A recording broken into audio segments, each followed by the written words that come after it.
भारतीय परिवारों में अगर बेटों को नौकरियां मिल जाए तो उत्सव की तरह मनाया जाता है। बड़ी खुशी होती है ना कि बेटा नौकरी लग गया है, कमाने लग गया है। अब घर की नैया जो है ना वही पार लगाएगा। मिठाई बांटी जाती है और कहा जाता है कि अब हमारा बेटा अफसर बनेगा, अब हमारा बेटा ये करेगा वो करेगा। लेकिन वहीं अगर बेटी एक डांस अकेडमी भी खोल लेती है तो उसको गोली मार दी जाती है। कितनी अचंभे की बात है ना, वो भी आज के युग में। पुराने दौर में भी ऐसी चीज़ें होती होंगी, लेकिन आज के युग में ऐसी चीज़ें बहुत ही अचंभित करती हैं।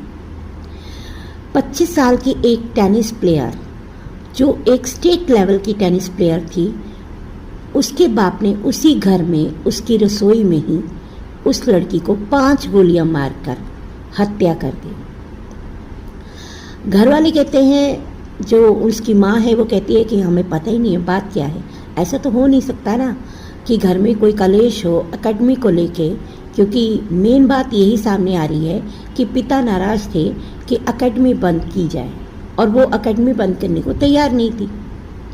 लेकिन यहाँ एक और बात भी आप सोचिए गौर से कि भाई अकेडमी बंद करने की, जिस अकेडमी को बंद करने की बात हो रही थी, उस अकेडमी को पिता ने खुद ही खुलवा के दिया था, खुद ही पैसा लगाया था। तो फिर ये तो बहुत ही आप सोच रहे हैं ना कि शक के घेरे में आता है। ये बात तो हो नहीं सकती, जिसको उसने खुद खुलवाया उसके लिए उसको गोली मार दी। दूसरी बात, ये बहुत बात फैल रही है कि सोशल मीडिया अकाउंट था उसका इंस्टा का, जो कि अब डिलीटेड है, बिल्कुल भी कोई भी कहीं भी वो सोशल मीडिया पे नहीं है।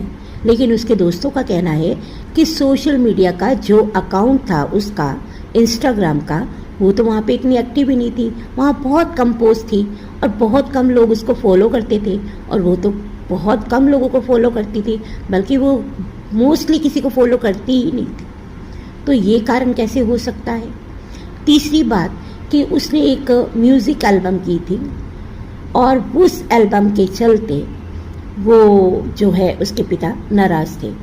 ये बात इसलिए गलत साबित हुई कि वो म्यूज़िक एल्बम जो थी वो 2 साल पहले की गई थी, और 2 साल पहले वो की गई थी, और उस एल्बम के सॉन्ग के लिए उसके पिता उसे खुद साथ लेके गए थे। तो ये बात भी गलत साबित होती है। तो थ्योरी कहीं से कहीं कुछ और ही है। उस लड़की का भाई जो टेनिस प्लेयर है वो भी कहीं गायब है, कहाँ है वो कुछ पता नहीं है। और माँ घर पे